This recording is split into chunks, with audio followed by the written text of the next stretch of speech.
My name's Brooke Taylor, and I learned the price of family loyalty the day I opened a bank statement and realized my future had been spent on champagne, roses, and a rented horse-drawn carriage. For as long as I can remember, my parents had a favorite, my older brother, Ryan. The golden child. The pride of the Taylor name. He could burn down the garage, and my parents would call it an accident. I once forgot to empty the dishwasher, and you'd think I committed treason. Still, I loved them. I believed in family, in fairness. That's why I worked after school, saved every dollar, and studied like my life depended on it. I'd always been told there was a college fund for me, started when I was a kid, just for Brooke's future. Mom used to say proudly. So I never questioned it. I figured if I kept my grades high, my dream of studying architecture at Stanford would stay alive. Then came the summer before senior year. It started with a phone call from my cousin. Hey, are you coming to Ryan's wedding next month?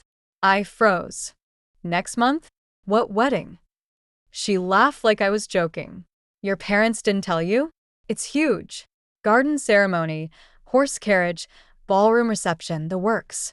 The words hit me like bricks. I hadn't even met his fiancée, Emily. My parents had kept me completely out of the loop.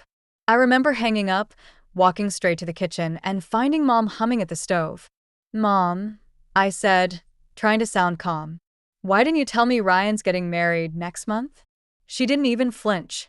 Oh, honey, it all happened so fast. He and Emily wanted something romantic before the summer ended. You'll be there, of course. I nodded slowly. How are they paying for it? That was when she hesitated. Well, we're helping a bit. You know, as parents do. Something in her tone made my stomach twist.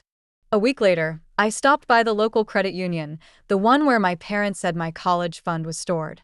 The clerk looked at my name, smiled politely, then frowned. I'm sorry, Miss Taylor. That account was closed 2 months ago. My heart stopped.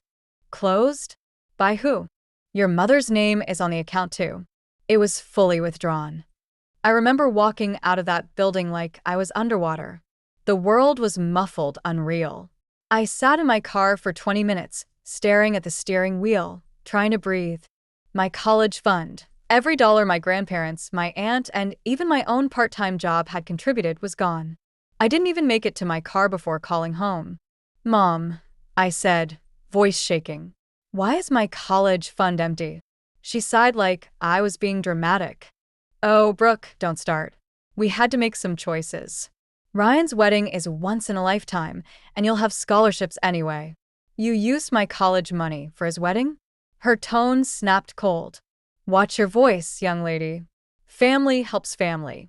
You'll thank us when you see how beautiful it is. That was the first time in my life I hung up on my mother. The wedding was everything they promised. Beautiful. The kind of event people post about to show how perfect their lives are. The gardens shimmered under string lights. The tables gleamed with crystal and roses. My parents smiled like royalty in their rented tuxedo and gown. And Ryan, well, he looked like a man who'd never been told no. When it was time for speeches, Mom stood up with a glass of champagne. To Ryan and Emily, may your future be as bright as the love that brought you here. Then she added, loud enough for the crowd to hear, and we're so proud to have supported your dream wedding. I felt the words slice through me. Supported was her way of saying paid for with Brooke's future. I excused myself before dessert, drove home in silence, and cried in the dark until my chest hurt. A week later, Dad knocked on my door. Brooke, your mother says you've been distant. Distant. I laughed bitterly. You stole my education. He frowned. We didn't steal anything. You're young. You can rebuild. Ryan needed a start, and we decided as a family, I'm part of this family. I snapped.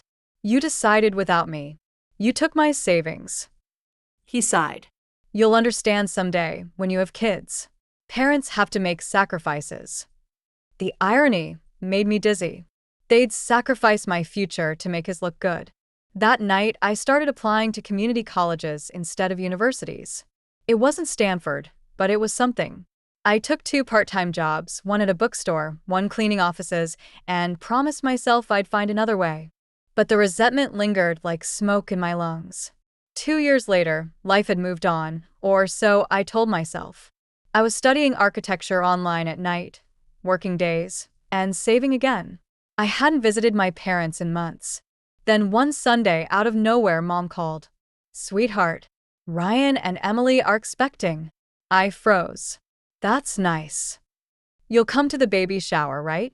"Oh, and we were hoping you could design the nursery." "You're so talented with that design stuff." Something inside me broke. She wanted free labor. Again. I said quietly, "Mom, do you even remember what you did?" Silence. Then, "Oh, Brooke, are we really still on that?" "It was years ago. Family doesn't hold grudges." I smiled bitterly. "You're right. Family doesn't. But you taught me something important. Family also doesn't steal futures." And that was the last time I answered her calls for a while. People say time heals, but it doesn't. Time just makes the wound quieter until something rips it open again. For me, that moment came one winter morning when I opened my mailbox and found an envelope from my parents. Inside was a letter. "Dear Brooke," it began, "we're proud of how hard you've worked. Ryan's business isn't doing well, and they might lose the house. We know you've been saving again. Could you help?" I laughed out loud. Out of all the audacity I'd seen from them, this was Olympic level. They wanted me, the daughter they'd robbed, to save the son they'd funded. That's when I decided I was done being quiet.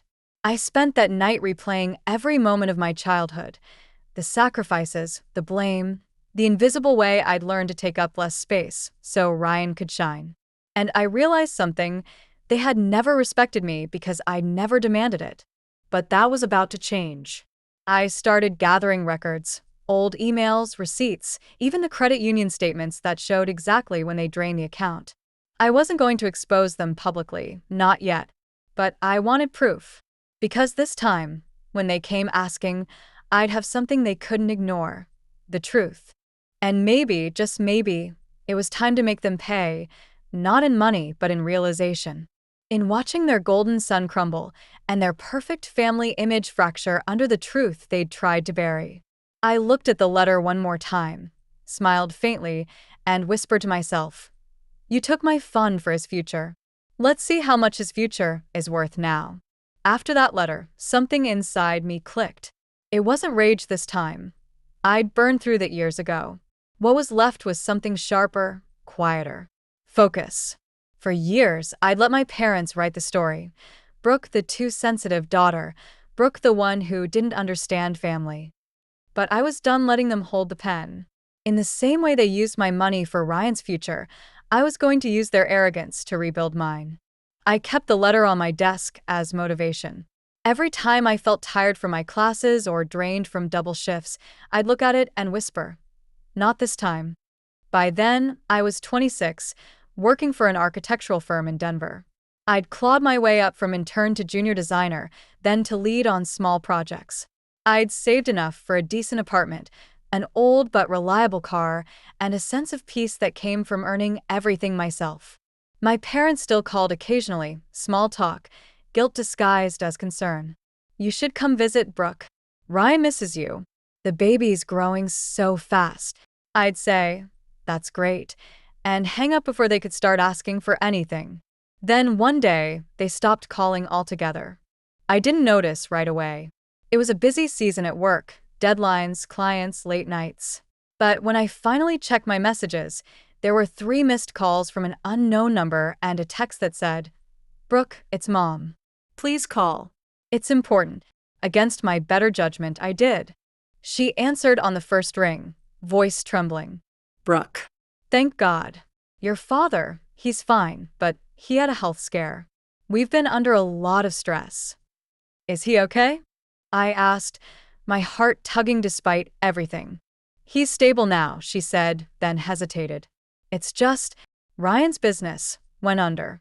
They're in debt, and your father co-signed the loan. The bank might take the house." There it was, the real reason. "So you need money," I said flatly. "Brooke, we wouldn't ask if it weren't serious.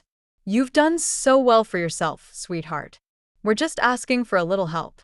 A laugh escaped me before I could stop it. You mean like the help you gave Ryan with my college fund? Silence. Then, softly, we were trying to keep the family together. I took a slow breath. And how'd that work out? She didn't answer. That night, I couldn't sleep. My head spun with a mix of anger, pity, and something that felt like justice finally circling back. Part of me wanted to say no and hang up for good. Another part, the part that still remembered birthdays and movie nights and moments when we almost felt like a real family, wanted to help. But not blindly. Not anymore. So, I made a plan. The next week, I took a few days off work and drove home, the first time in years. The drive felt surreal, like visiting a museum of someone else's life. When I pulled into the driveway, the house looked smaller. The shutters were chipped, the grass overgrown. My mother opened the door before I even knocked. "Brooke," she cried, pulling me into a hug. She smelled like the same perfume she'd worn since I was little, floral and sharp. Dad was sitting on the couch, thinner, paler, but alive. "Good to see you, kiddo," he said weakly. Ryan wasn't there. Typical. We sat in awkward silence until Mom finally said, "We just need enough to refinance before the bank takes it." I looked around the living room. The framed photos of Ryan and Emily's wedding, the grandbaby's smiling face, the glossy family portrait I wasn't in. "How much are we talking?" I asked. She hesitated. "About 40,000. I laughed. Not a cruel laugh, but a disbelieving one. "That's almost exactly what you took from my fund." She opened her mouth, but I held up a hand. No. "Don't say it was for family. Not again." That night, I stayed in my old room.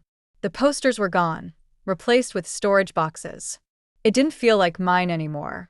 I lay awake, staring at the ceiling, thinking about how much had changed and how much hadn't.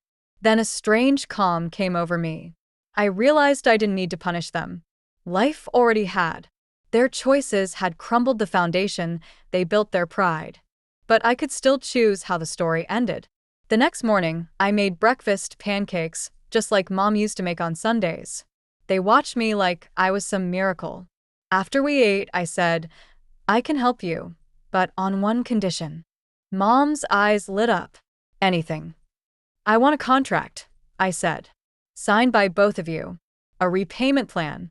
Interest-free, but legally binding." She blinked. "Brooke, we're family." "Exactly," I said softly. "And family keeps promises, right?" Dad looked embarrassed, but after a long pause, he nodded. "We'll sign." Over the next few days, I arranged everything, met with the bank, structured a payment plan, and used part of my savings to temporarily stabilize their loan. I wasn't doing it to save them. I was doing it to reclaim my power. When it was done, I slid the signed contract into my briefcase. Mom reached across the table, eyes glassy. "You're a good girl, Brooke. You always were." I smiled faintly. "No, Mom.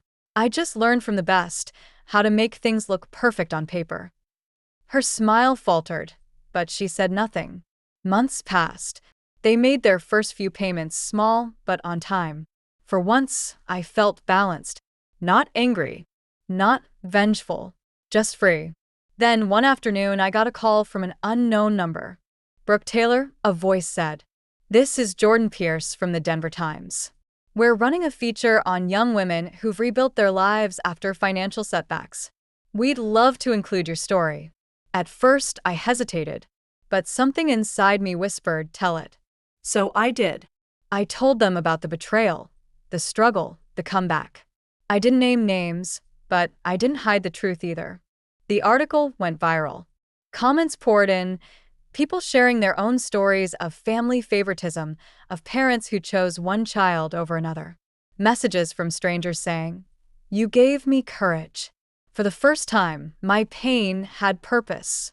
2 weeks later, Mom called again. Her voice was cold. "You embarrassed us." I told my story. I said, "If you feel embarrassed, maybe that says something." "You had no right." "I had every right," I said calmly. "You used my name to take my future. I used my voice to take it back." She hung up on me. And for once, I didn't cry. I just sat there, breathing deeply, feeling light. Later that night, I opened my briefcase and took out the repayment contract. It felt symbolic now, a relic of something I'd already outgrown. I placed it on my desk, beside the old letter that had started it all. Then I picked up my phone and wrote one last message to my mother. You don't owe me money anymore. You owe me honesty. That's something you'll have to pay yourself. I hit send, then deleted her number. Because this wasn't about revenge anymore. It was about release. When I went to bed that night, I felt something I hadn't felt in years. Peace. The kind that doesn't come from winning, it comes from finally walking away. But I had no idea the real twist was still ahead. Because a month later, an envelope showed up on my doorstep. No return address, just my name in my mother's handwriting. Inside was the contract I'd made them sign, torn in half. And across the top, written in my dad's shaky handwriting, was one word: void. The envelope with the torn contract sat on my kitchen table for 3 days before I could bring myself to touch it again. At first I laughed, one of those hollow, tired laughs that hides a tremor. Then I just stared at it. Half my father's signature still clung to one side of the rip, the other half floated free like a ghost. Void. That single word was supposed to cancel everything, every sleepless night, every humiliating choice, every hour I'd worked to rebuild a life they'd casually dismantled.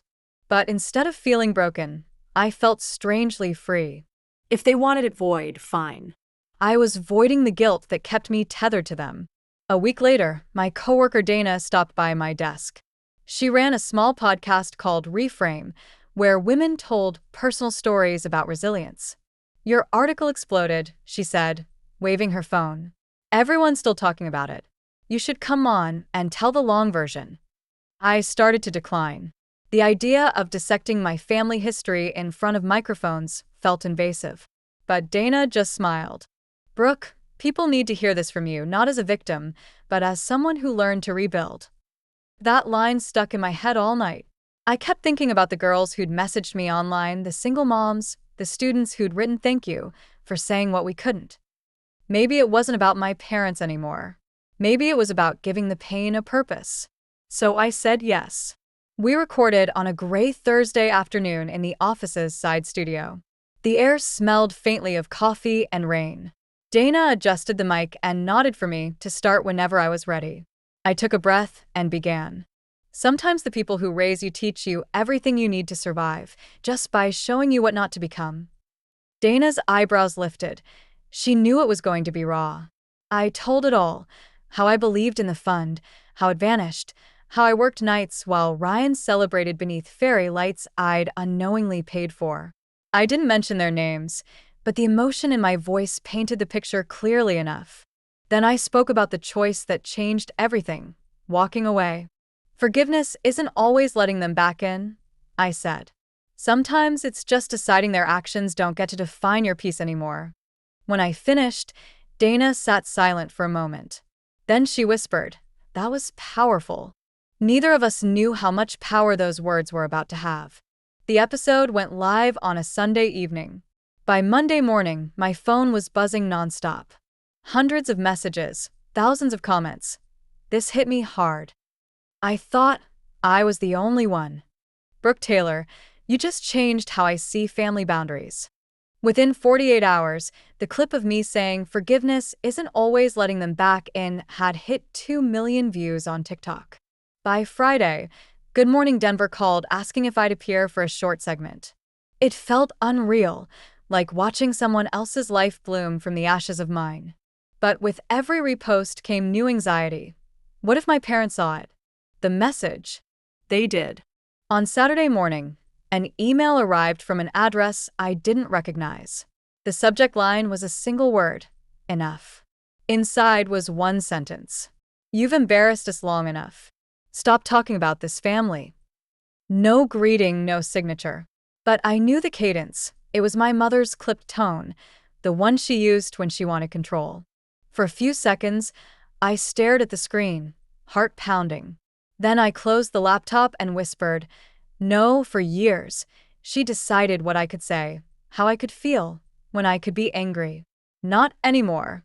I reopened the computer and typed back. Telling the truth isn't embarrassing. It's freedom. I hope someday you find yours. Then I hit send, blocked the address, and went for a walk under the cold Denver sky. Snow was starting to fall, soft and silent, like the world was finally exhaling. 3 weeks later, Good Morning Denver aired my segment. They framed it as a local to viral success story. Architect turns betrayal into empowerment. The studio lights were bright, but I felt calm. When the host asked if I'd reconciled with my family, I answered carefully. I don't hate them. I just stopped financing my own heartbreak. The audience actually clapped. Afterward, my social media exploded again, this time with women tagging each other, saying, "Listen to this when you think you owe someone your peace." It was overwhelming but beautiful.